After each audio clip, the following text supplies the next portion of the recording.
en el 2016 cuando lanzamos Win lo lanzamos en el 2016. Entonces ese año lanzamos un ranking que se llamaba las 33 empresas disruptivas del año, y esas empresas las presentábamos en un evento que se llama Disrupt Fest, donde comenzó como un evento como con 120 personas, en un lugar para 120 personas, y que ha ido creciendo y que se convirtió después de este pivot en el 2019, nos enfocamos en el evento, y el evento se ha convertido en un evento centroamericano de tecnología que busca poner a Guatemala y Centroamérica en el mapa global de la tecnología, donde invitamos a los big players tecnológicos, Google, Amazon, todas estas empresas tecnológicas, las startups tecnológicas, y a los corporativos que están teniendo iniciativas de transformación tecnológica en sus empresas, y que es de toda la región centroamericana. Un evento de 3 días, 2,000 personas, speaker de 20 países, 150 panelistas en 30 foros con 30 temas de discusión. Es un evento que de mis preferidos del año. La verdad es que es el evento en el que siento que ahí va a crecer y se va a volver en una cosa muy grande, ¿verdad? Y con planes de sacar Training Day a otros países. Entonces por ahí vamos ahorita, y así fue como pivoteamos un poco el negocio. Y ahora te estás manteniendo al filo de las tendencias, ¿verdad? Ahí todo el tema de AI estuvo interesantísimo, este Training Day, ¿verdad? Todo el tema de tecnología, de inteligencia artificial, ¿verdad? Cómo la puede adaptar uno, cómo la puede usar, me parece súper interesante. Te quería preguntar, ¿cómo veías vos o cómo describirías la evolución del ecosistema emprendedor en Guatemala? Tal vez de los últimos 5 años, ¿verdad? Que Training Day, ¿cuántos años llevas ya con los eventos? ¿Cuántos años llevas ya? 2019 empezaste, más o menos. Los eventos Training Day ya lo veníamos haciendo, como te decía, lo hicimos por primera vez en el 2013. Lo hicimos, ok. Sí, en los últimos 10 años, ¿cómo lo describirías? Pues creo que un ecosistema puede ser incipiente o emergente, ¿verdad? Entonces creo que nosotros estamos creo que todavía estamos incipientes en crear un ecosistema. Todavía no hemos dado el paso a ser un ecosistema emergente. Somos todavía muy incipientes porque aunque hay muchas cosas de emprendimiento pasando, y aunque creo que tanto la iniciativa privada como las organizaciones educativas, incluso las organizaciones financieras, que son 3 actores muy importantes del ecosistema, entendieron ya que apoyar el emprendimiento es algo muy importante. Creo que hay un actor que no se ha dado cuenta de esto, o que si se ha dado cuenta no ha sido intencional en querer hacerlo, y que es el más relevante en el mundo, que es el gobierno, ¿verdad? O sea, no hay ninguna iniciativa activa, intencional, que esté apoyando el emprendimiento en el país. Entonces están pasando muchas cosas, pero están pasando muchas cosas a nivel ciudad, a nivel de los empresarios, que son los que ya están funcionando, ¿verdad? Que son los que ya están caminando. No están pasando cosas a nivel de aquel talento, aquellos emprendedores que tienen una idea de negocio, o que están comenzando un negocio, o que quieren hacer crecer un negocio. O sea, ahí no están pasando tantas cosas. Y tal vez en motivar a emprendedores nuevos sí están pasando cosas, sobre todo con la mucha injerencia internacional de organizaciones internacionales apoyando a promover el emprendimiento, porque por alguna conveniencia apoyan que haya más emprendimiento. Pero aquellos que ya tienen un negocio, y que este negocio tiene 5 empleados, 10 empleados o 2 empleados, y que quiere crecer, ahí no está pasando mucho. Ni siquiera tienen acceso a financiamiento, acceso a capacitación, no hay una comunidad que los apoye, no hay leyes que los respaldan, no hay un montón de cosas. O sea, hay muchas cosas pasando, pero en lo más importante creo que no nos estamos enfocando en el ecosistema de emprendimiento. Y si te escuchara Bernardo Arévalo ahorita aquí en el programa, ¿verdad? ¿Qué mensaje le podrías dar para sumar en tema de emprendimiento? Bueno, yo por primera vez lo invitamos a un presidente electo el año pasado a Training Day. Estuvo en Training Day el año pasado el presidente, y le entregamos un proyecto de llevar contenido de cultura, mentalidad, emprendimiento a todo el país. Yo creo que los gobiernos, el emprendimiento no es un hobby de los países ricos. El emprendimiento es una política de país porque es ahí donde se desarrolla la economía. Es ahí, y hoy con la inteligencia artificial, con la tecnología, las grandes empresas van a despedir, van a sustituir personas, y quienes van a crear empleo son los emprendedores. Entonces es ahí donde tenemos que apostarle, y apoyar el emprendimiento no es ir y estar en un evento. Apoyar el emprendimiento es intencionalmente actuar desde las leyes, desde el Ministerio de Economía, desde el Ministerio de Cultura, desde el Ministerio de Educación, que yo creo que esos tres ministerios deberían de tener un programa activo para apoyar el emprendimiento. En el Ministerio de Educación, enseñarle a los niños acerca de emprendimiento. En el Ministerio de Cultura, estar más haciendo cosas para que los emprendedores, creando oportunidades para los emprendedores. Y el Ministerio de Economía, impulsando inversión, desarrollo y apoyando iniciativas que realmente estén apoyando el emprendimiento. Creo que eso le diría, que hay que empujar más el emprendimiento. Me encanta eso, y la verdad que habiendo muchos países en donde sí se ha podido hacer algo con la comunidad emprendedora y donde se ha podido apoyar, ¿verdad? Vos has estado y has experimentado mucho de eso. ¿Qué ejemplos nos podrías traer a la mesa respecto a esa relación bilateral propositiva y efectos que ha tenido? Sí, creo que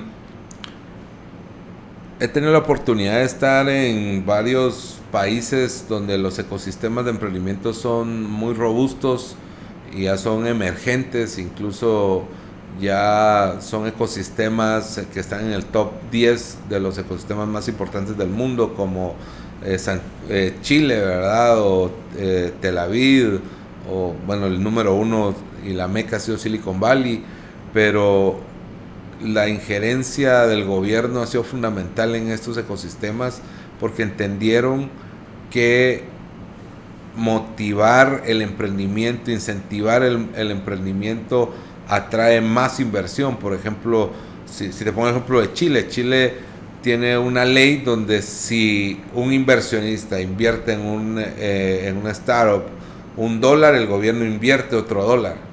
Y la facilidad para que este inversionista vaya a invertir, le dan todas las facilidades del mundo. Entonces eso lo volvieron una ley para que pueda haber mayor inversión. Hay una ley, pago 30 días para emprendedores hasta cierto nivel o tamaño de emprendimiento.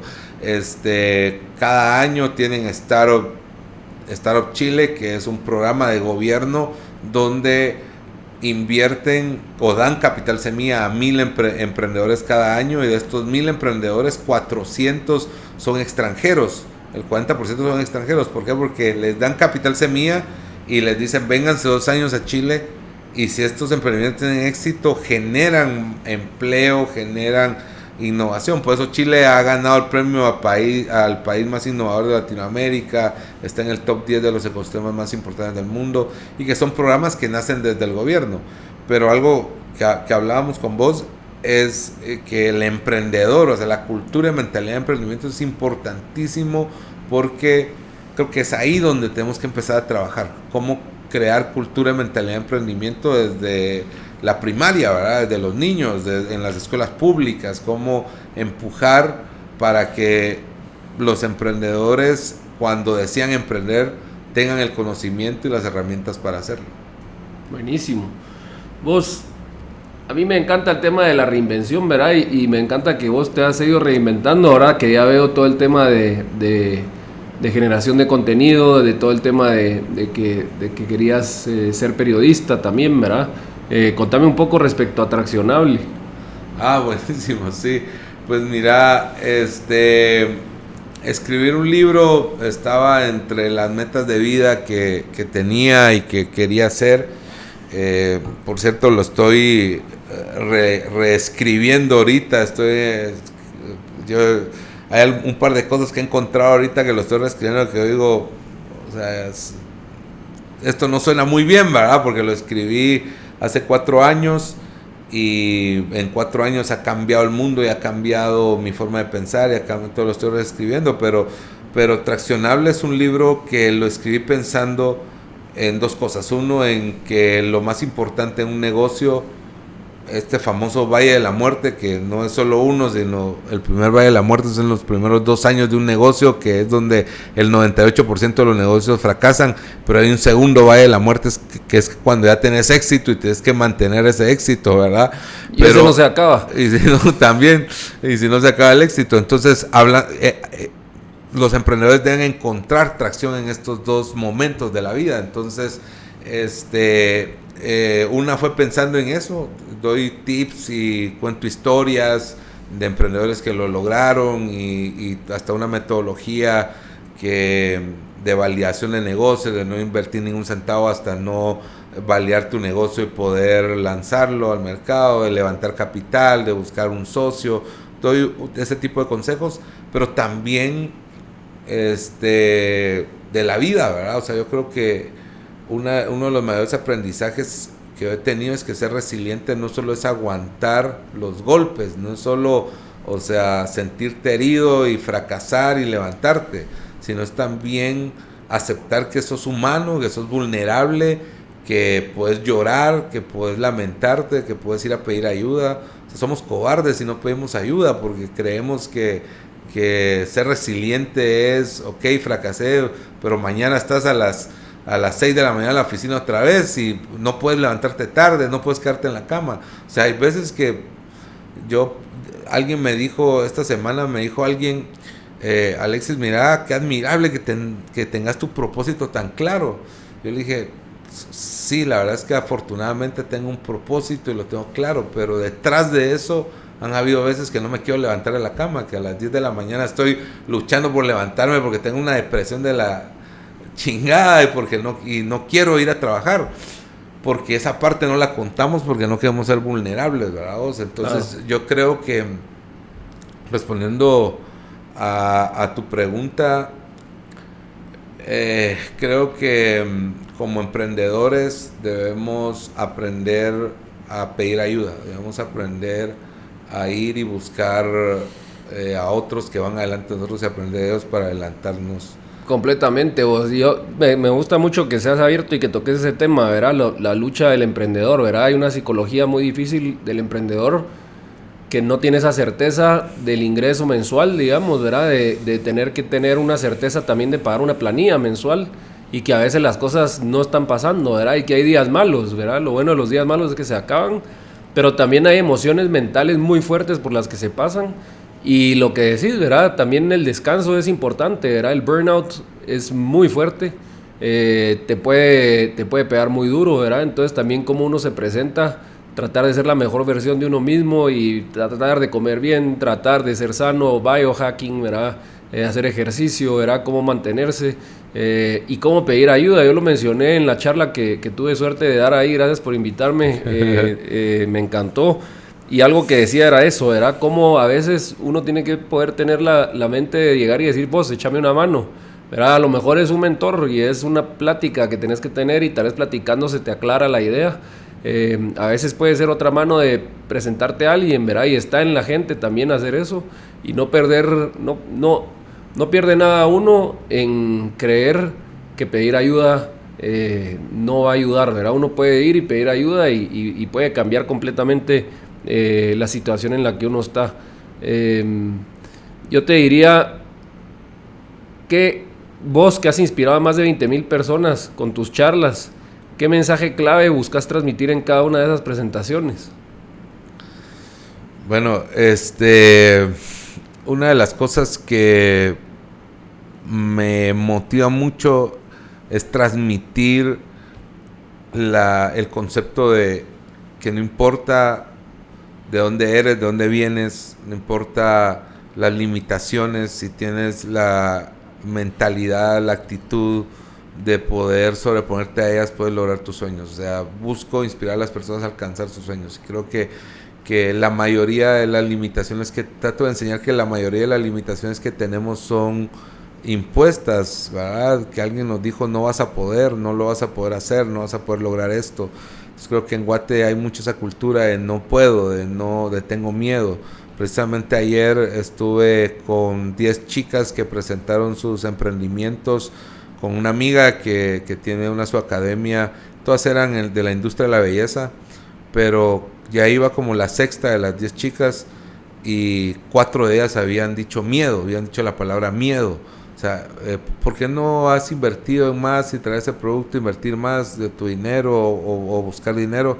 Porque me da miedo. O ¿por qué no haces tal cosa? Porque me da miedo. O sea, creo que vencer ese miedo es fundamental en los negocios. Entonces yo hablo mucho de estas conferencias que he dado en varias partes de Latinoamérica y en Guatemala, sobre todo mucho en Guatemala, en el interior. Hablo mucho de eso, de cómo superar las limitaciones, de buscar alcanzar tus sueños, de tener claro tu propósito o tener una noción de propósito, ¿verdad? Así es donde lo dirijo. ¿Hay algún libro que para vos haya sido un game changer, que digas, mira, si le puedo recomendar un libro a alguien, sería este? Bueno, yo le digo a los emprendedores que el éxito entre un emprendedor que va más rápido y uno que no va tan rápido es que uno tiene la habilidad de vender, de saber venderse y de saber vender. O sea, eso es lo que yo creo. Creo que tracción es vender también, ¿verdad? O tenés un socio que sepa vender o sos un buen vendedor. O buscas a un buen vendedor que te ayude a vender. Y todos somos vendedores. A veces la gente dice no soy vendedor y ese es un limiting belief, ¿verdad? Una creencia limitante. Sí. Porque todo el mundo se vende con alguien. Uno se vende como hermano, uno se vende a la pareja cuando la quiere conquistar, ¿verdad? Sí. Entonces uno todo el tiempo está vendiendo, pero a veces es importante reconocerlo para saber que no es algo con lo que uno nace, pues. Sí. Entonces a mí me cambió la vida un libro que se llama Cállese y Venda. O sea, ese libro... ¿Cómo? Cállese y Venda se llama el libro. Ah, Cállese y Venda. Cállese y Venda. Y recuerdo que en una ocasión ese libro tiene un capítulo que se llama 162 formas de cerrar una venta. Y una vez estaba como un cacho decepcionado de no estar vendiendo y abrí el libro así como cuando abrís una Biblia y decís voy a leer aquí, y lo abrí en este capítulo. Y una de estas 162 formas de cerrar una venta decía, hágase acompañar de un experto. En ese momento lo tomé como espiritual también, pero también yo dije, cierto. O sea, si yo no le puedo vender a alguien, ¿por qué no me llevo a alguien que sí pueda hacerlo? O sea, entonces a veces, y se lo he dado, y le he dado el consejo a emprendedores y le digo, brother, si vas a ir con un cliente grande, llámame o llama a alguien que tenga más habilidad de ventas tuyas y llevarlo y decirle, mira, traje a esta persona porque es mi mentor y me va a ayudar a cerrar esta venta. Entonces, y lo he practicado. A veces he ido a hablar con gente con la que a mí me tiemblan los pies ir a hablar y busco a alguien que conozco y le digo, brother, ayúdame a ir con esto. Y difícilmente difícilmente me han dicho que no, y tal vez alguien me puede decir, pero vos conoces a un montón de gente, pero yo estoy seguro que todos tenemos a alguien que te puede echar la mano para ir y saber. Hágase acompañar de un experto. En mis inicios me cambió mucho la vida porque yo iba con alguien y le decía, mira, tenía un amigo que se llamaba Guaito Palacios y le decía, mira, Guaito, a vos te conoce todo el mundo, lo llevaba a los primeros training day, te conoce todo el mundo, sos bueno, me acompañarías con este cliente, vamos, yo hablo. Y él iba y decía, yo una vez me anuncié en Actitud y no me dejaban de entrar llamadas y que no sé qué, y los clientes me compraban. Entonces yo decía, es cierto, funciona esa técnica, ¿verdad? Entonces, y muchas veces lo hacían gratis, ¿verdad? O te cobraban un almuerzo. Vos, y la verdad que algo que admiro mucho de vos es el nivel de gente que conseguís, ¿verdad? Para tus eventos. O sea, eso que decís de que te tiemblan los pies de repente para hablar con alguien, las conexiones que has hecho y la gente que has traído a Guate, mi respeto. Vos, de verdad que, ¿verdad? Impresionante ahí los speakers, impresionante la experiencia que estás trayendo a Guatemala, ¿verdad? Me parece fascinante. Creo que deberías de tener un podcast también, por cierto. Vos, y te quería preguntar, tal vez a modo de ir cerrando la entrevista, si vos pudieras regresar al tiempo y hablarle a Alexis de 12 años, ¿verdad? Volver y platicarle y darle un consejo, darle una frase, una oración, ¿qué sería? Creo que ese chavito de 12 años no dimensionaba nada de lo que hoy es, vamos. O sea, creo que jamás imaginé a esa edad, y creo que ese niño no se imaginaba a dónde podía llegar. O sea, todo lo que estaba a su alrededor era limitaciones, vamos. O sea, no tenía a veces un quetzal de tortillas y 3 tomates para comer, y vivía en una condición en la que probablemente, si hubiera contado el sueño que tuve ese día, convertirse como Jorge Carpio Nicol, todo el mundo le ha dicho: estás loco, eso no lo puedes lograr, eso es imposible. Entonces, si le puedo decir algo, es que esos sueños son posibles, ¿verdad? Creo que lo creó, creo que ese año lo creó, pero se lo recordaría que era posible y que es posible alcanzar los sueños. Me encanta, vos, y es bien importante porque uno a veces no se da cuenta y a veces uno cree que uno no es líder, vos, y uno no sabe para quién es líder. ¿Verdad? Sí. El hecho de que resuene el nombre ahorita de Jorge Carpio Nicol aquí en este cuarto y que no hayas tenido ni la oportunidad de haberlo conocido, digamos, pero que sus simples escritos, su simple presencia, ¿verdad?, te haya inspirado a vos a lo que has logrado el día de hoy, es increíble. Y el impacto que vos tenés sobre tanta gente también, ¿verdad? Cómo poder hacer para que ese mensaje que estás dando le llegue a más gente y que tu historia se comparta, ¿verdad? Muchas gracias por venir el día de hoy para compartirla. Nos encanta que nuestro público lo oiga y felicidades, Alexis. Gracias. Seguí inspirando, seguí haciendo grandes cosas, y en lo que te podemos ayudar ya sabes que contás con nosotros. Gracias, Kini, muy amable. La verdad es que estoy emocionado de estar acá y gracias por invitarme. Muy emocionante entrevista, la verdad, muchas cosas, muchos recuerdos, muchas emociones, cosas que a veces uno se le olvidan, ¿verdad? Y que estando en una situación como esta, te la recordás y te hacen también. Yo siento que tengo los pies sobre la tierra y que a veces pues a uno se le olvidan algunas cosas, pero es importante y emocionante recordar de dónde venís y lo que has alcanzado y que tenés el potencial de hacer más, ¿verdad? Y creo que es un mensaje para todos. O sea, no importa dónde estés ahora, si eres capaz de creer, de tener fe, de creer en ti mismo, de luchar por tus sueños, puedes llegar hasta donde quieras. Buenísimo, vos. Pues muchísimas gracias, amigos. Ahí lo tienen, una tremenda historia que nos inspira a no parar, a creérnosla, a seguir adelante y a crecer, ¿verdad? Y a impactar al mismo tiempo. Así que sigan escuchándonos. Por favor, si pensaron ustedes en alguien que le podría servir esa historia, compártanla. Si pueden ir y compartirlo, darle like, ratearnos inclusive, eso nos ayuda mucho para que estas historias inspiradoras sigan llegando a más personas. Y si quieren escuchar alguna historia de alguien más que tal vez no tengamos, o incluir algún tema que tal vez no hemos incluido, escríbanos, por favor, lo leemos y felices de poder ajustar ese contenido y compartirles. Muchísimas gracias y hasta el próximo episodio de Lumen Podcast.